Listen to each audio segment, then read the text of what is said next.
오늘은 골로새서 첫 번째 시간으로 하나님의 뜻으로 말미암아라는 제목으로 같이 하나님의 말씀 나누겠습니다. 이제 우리는 오늘부터 골로새서를 나누게 될 텐데요. 이 골로새서는 에베소서와 비슷한 점이 많아가지고 에베소서와 쌍둥이 서신이다라고 불리는 서신이기도 합니다. 골로새서의 저자는 당연히 바울이고 이 편지를 받는 사람들은 골로새 교회의 성도들입니다. 에베소서와 골로새서는 두 기고에 의해서 전달이 되었고요. 골로새서 역시 우리가 계속 보는 것처럼 바울이 감옥에서 한 60년이나 62년 그 사이에 기록했을 것으로 추정을 하고 있습니다. 골로새 교회는 바울이 직접 전도할 때에 세운 그런 교회가 아니었어요. 바울이 에베소에서 사역하고 있을 때 빌레몬과 에바브라가 복음을 받아들였고 그들에 의해서 세워진 교회들이 바로 이제 골로새 교회인 것이죠.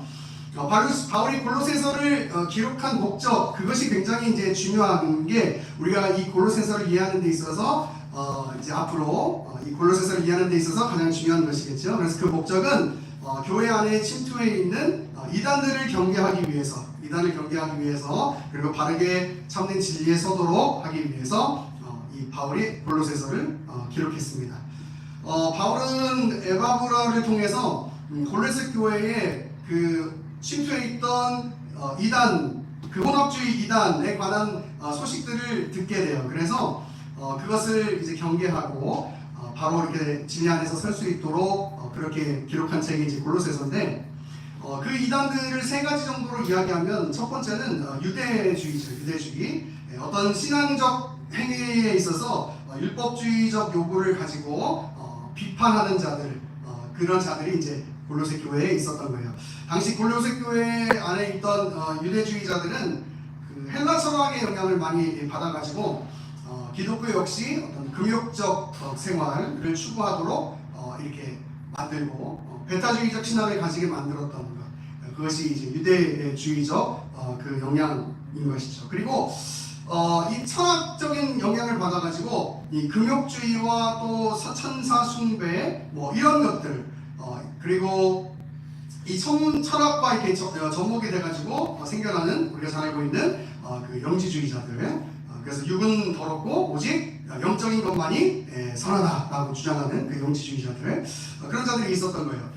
근데 우리 기독교는 죄를 경계하는 것 당연히 중요한 일이지만, 그러나 우리의 육체를 더러운 것, 그리고 이 세상의 모든 것들을 더러운 것으로 치부하지 않죠. 나중에 더 이제 살펴보게 되겠지만, 그런데 결국은 영적인 것만 선하고 이 물질적인 것, 이 육적인 것은 악하다라는 것은 그 당시에 뭘 인정할 수 없게 됐냐면, 바로 그리스도의 성육신, 그 인성을 부인하게 됐던 거예요. 또 영은 완전한 선이기 때문에 육신의 죄가 영에 전혀 영향을 주지 않는다라고 주장하기도 했어요. 그래서 제가 저번에 한번 말씀드렸지만, 이 영지주의자들의 영향을 받은 사람들이 굉장한 금욕주의로 가든지 아니면 굉장한 쾌락주의로 가든지 이렇게 이제 되는 거예요. 그리고 마지막 세 번째가 뭐냐면, 이 위장된 기독교의 이단들이 있었는데, 골로새서 3장부터 바울은 이 문제에 대해서 이제 굉장히 많이 이렇게 서술을 해요. 그리스도를 부인하지는 않지만 그리스도의 주권을 인정하지 않는 그런 문제가 이제 골로새 교회에 있었던 거예요.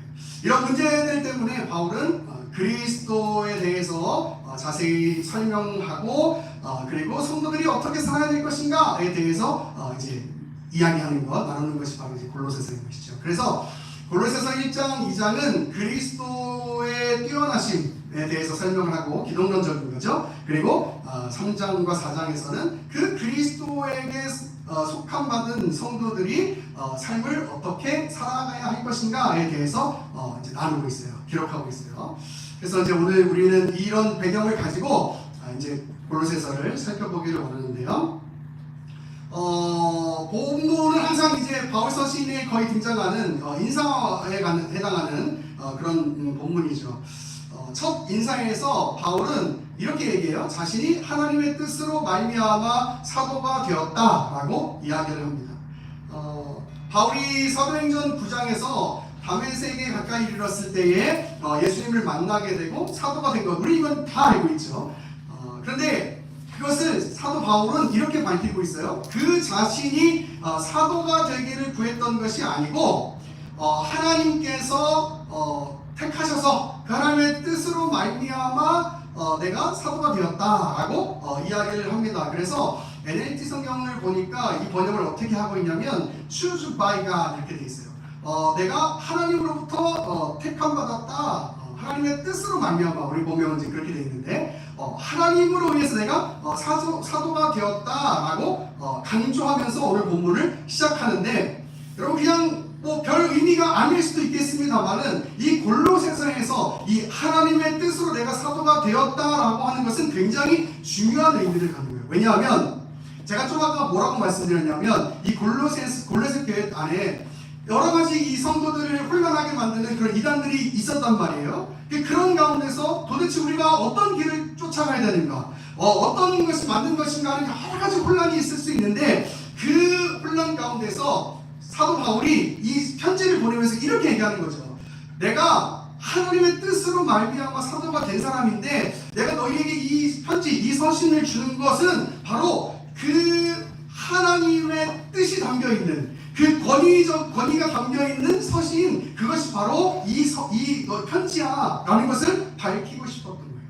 그래서 특별히 이 부분을 골로새서 안에서 굉장히 중요한 부분으로 여겨야 하는 것이죠. 왜냐하면 골로새 교회 안에 여러 가지 잘못된 기독론 이런 여러 가지 것들이 있었잖아요. 그래서 이런 그 표현을 사용해서 나는 하나님의 계시로부터 이 편지를 받은 사람이야. 그리고 너희에게 그 편지를 전하고 있어. 이 말씀을 전하고 있어. 라고 이야기를 하고 있는 거예요. 그것이 어떤 의미냐면 바로 하나님의 뜻으로 말미암아 사도가 되었다라는 의미예요. 여러분 진리의 확신의 표현, 그 표현을 담은 것이 바로 하나님의 뜻으로 말미암았다라고 하는 표현인 것이죠. 여러분 그래서 오늘 이 단지 그냥 사도 바울이 서신 첨벌이니까 그냥 누구누구야 잘 지냈니? 이렇게 인사하는 그런 거구나 이런 게 아니라요. 이 골로새서 안에서 특별히 하나님의 뜻으로 말미암아 사도 되었다라고 하는 것은 우리가 이제 계속 살펴보게 되겠지만 너희가 정말 이 말씀 안에서 살았으면 좋겠어 라고 하는 그 간절한 바람을 담아 있는 그런 표현이다라고 이야기할 수 있을 거예요.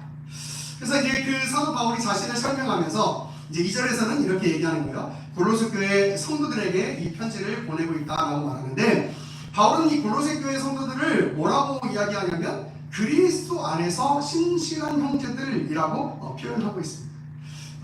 그래서 여러분 오늘 이 본 서신은 복음을 받아들여야 하는 사람들, 예수 그리스도를 알지 못하는 사람들이 아니라 이미 그리스도 안에서 신실한 형제 된 사람들, 그런 사람들, 성도인 것이죠. 그런 사람들을 위해서 기록된 책, 그것이 바로 이 골로새서라고 하는 걸 우리가 좀 또 기억해 볼 필요가 있어요.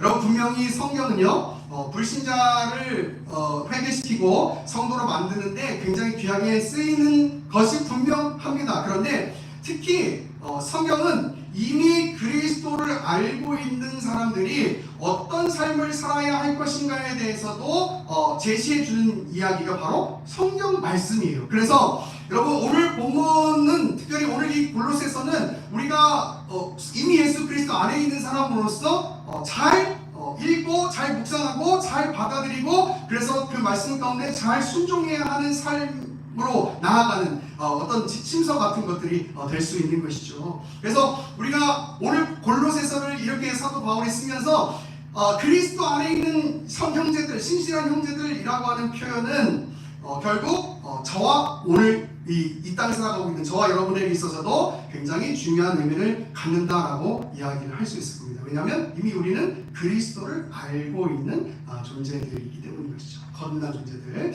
그래서 우리는 골로새서를 앞으로 나누게 되면서 아마 이런 것들을 돌아볼 수 있을 것 같아요. 우리의 어떤 잘못된 신앙적인 습관이나 혹은 내가 이것이 진리라고 생각했던 것이 있었지만 내 안에서도 그러나 그것이 하나님이 원하시는 삶으로 나아가지 않은 것은 아니었는가 한번 자기를 점검해 보는 데 있어서 이 골로새서가 굉장히 귀한 은혜를 저와 여러분에게 줄 수 있을 것이라고 생각합니다.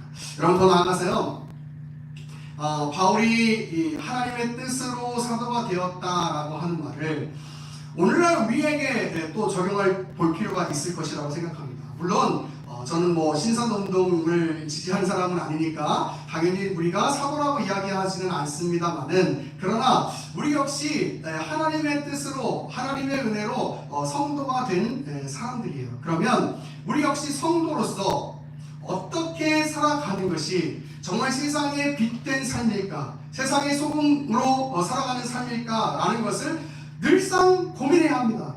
그냥 예배 안에서 예배만 잘 드리는 것이 아니라 정말 우리가 세상 안에서 어떻게 우리의 삶을 살아갈 것인가 하는 것을 늘상 고민해야 돼요. 그런데 그 고민에 있어서 우리의 고민을 도와주는 것이 바로 이 골로새서가 될 것이에요. 그래서 결국 하나님의 뜻으로 성도된 우리라면 이 세상에 빛을 비추는 삶, 이 세상에 소금과 같은 역할을 할 수 있는 삶으로 나아가야 할 텐데, 그 삶으로 나아가는 데 있어서 우리에게 다시 한번 우리의 모습을 돌아보고 또 하나님의 진리 앞에서 우리의 신앙을 점검해 보면서 내가 정말 하나님 앞에서 바르게 살고 있는가, 아니면 내가 만들어 놓은 기준으로 마치 내가 가장 하나님과 가까운 사람인 것처럼 그렇게 살고 있지는 않은가라는 것들을 돌아보게 될 것이에요. 그래서 결국 그것을 돌아보면서 우리가 한 걸음 더 하나님 앞에 나아갈 수 있는 그런 삶을 살아갈 수 있을 것이라고 저는 기대하는 마음으로 이 골로새서 강의를 시작하려고 합니다. 그러면서 이제 사도 바울이 2절 마지막 부분에 이렇게 얘기해요. 우리 아버지 하나님으로부터 은혜와 평강이 너희에게 있을지어다. 이것은 우리 계속해서 서신서를 보면서 보게 되는 인사인 것이지만, 특별히 이 골로새 교회에 있어서 이 은혜와 평강이라고 하는 것은 또 다른 의미를 가질 수 있을 거예요. 왜냐하면 제가 좀 아까 뭐라고 말씀드렸냐면, 이 교회, 이 공동체가 굉장히 이단적인 요소들 때문에 막 이렇게 좀 혼란스러운 상황이었던 거예요. 교회가 어떤 방향으로 나아가야 될지. 여러분, 그러면 교회에 평강이 없는 거예요. 평강이 없는 거예요. 교회에 막 이 사람 이야기하는 게 다르고 저 사람 이야기하는 게 달라가지고 마치 막 교회가 두 부류 세 부류 막 이렇게 막 나눠지게 되면은 여러분, 거기에서 교회는 평강이 있을 수가 없는 거예요. 사도 바울은 이 서신을 보내면서 골로새 교회 안에 그 주 예수 그리스도로부터, 그 하나님으로부터 주어지는 그 평강이 교회 안에 있기를 바란다는 것, 이것은 조금 우리가 지난번에 살펴봤던 빌립보서와는 조금 더 다른 개념으로 이 그리스도 하나님께서 주시는 이 평강, 즉 참된 진리 안에서 바로 성으로 말미암아 갖게 되는 평강, 교회 안에서의 평강, 그리고 성도 안에서의 평강, 그리고 더 나아가서 뒤에 보게 되겠지만 그것이 우리 성도의 삶으로서 이어지는 평강, 그것이 있기를 원하는 그 바울의 마음을 담고 있는 거예요. 여러분, 그것이 바로 이 골로새서인 것입니다. 여러분, 오늘 저는 세 가지 정도를 이야기했는데, 첫 번째는 바울이 하나님의 뜻으로 사도되었다는 이야기를 왜 했는가. 두 번째는 이 서신이 바로 누구에게 쓰여졌는가, 바로 그리스도 예수 안에서 신실한 형제들, 성도들에게 쓰여졌다는 것 이야기했어요. 그리고 마지막으로 우리가 하나님의 뜻으로 말미암아 우리도 성도가 된 사람들이라면 그 성도된 삶을 어떻게 살아야 할 것인가에 대해서 이제 이 골로새서가 말씀할 것이라고 나누었습니다. 여러분, 오늘 이 골로새서를 시작하면서 우리의 기대감이 이런 기대감이었으면 좋겠어요. 뭔가 좀 이렇게 골로새서 이단에 관한 이야기들을 보면서 내가 이미 아는 내용인데, 혹은 나는 그렇지 않은데, 그런 마음이 아니라 꼭 이런 어떤 우리가 지금 할 일을 행하지는 않지만 그것과 같은 마음으로 그런 기준으로 신앙생활을 하고 있지는 않은지, 제가 좀 아까 철학적인 그 영향을 받아서 이 어떤 금욕주의라든지 혹은 어떤 의식 없는 그런 쾌락주의로 나갈 수 있다라고 얘기했는데, 그런 영지주의에 관한 이야기들을 살펴보면서 과연 나는 것을 금욕적으로 생각하고 있지는 않은지, 혹은 반대로 주의 은혜라는 것을 우리의 어떤 쾌락의 수단으로 어떤 근거로 생각해서 내가 그렇게 좀 너무 어떤 의식 없이 쾌락적으로 살고 있지는 않은지, 뭐 이런 것들을 이제 조금 더 깊게 돌아보기를 원하는 거예요. 특히 제가 세 번째 요소로 말씀드렸던 그리스도를 부인하지는 않지만 그리스도의 주권을 인정하지 않는 이단들, 그런 사람들에 관해 살펴보게 되면서 과연 나는 정말 내가 교회 안에 있지만 내가 그리스도를 부인하지는 않지만 정말 그 그리스도의 주권, 그 하나님의 그 주권을 내가 인정하는 자로 그렇게 지금 살아가고 있는가 한번 돌아볼 필요가 있을 것이고, 그렇게 돌아보면서 제가 기대하는 바는 이런 거예요. 우리가 조금 더 하나님과 가까워지는 삶으로 나아갈 수 있었으면 좋겠다. 우리가 조금 더 하나님이 기뻐하시는 삶으로 나아갈 수 있었으면 좋겠다. 어떤 극단주의나 어떤 나 중심적인 어떤 해석이 아니라 이 성경의 말씀을 통해서 이 바울이 이 골로새 교회에 전하는 그 간절한 마음으로 저도 여러분에게 그렇게 간절함으로 이렇게 말씀 나누고 있는 거예요. 정말 우리 모두가 다 좀 더 하나님의 진리에 가까워질 수 있었으면 좋겠다. 할렐루야. 여러분 그런 마음으로 이 골로새서를 앞으로 나누고 그런 기대감으로 여러분 수요 예배를 기대하셨으면 좋겠어요. 그래서 사도 바울이 인사 마지막에 하는 것처럼 우리 교회 안에 또 여러분의 삶 안에 또 여러분의 가정 안에 우리 아버지 하나님으로부터 주어지는 은혜와 평강이 넘치게 되는 그런 귀한 은혜가 이 골로새서를 나누는 동안 배우는 동안 있게 되기를 간절히 축원합니다. 아멘. 찬양.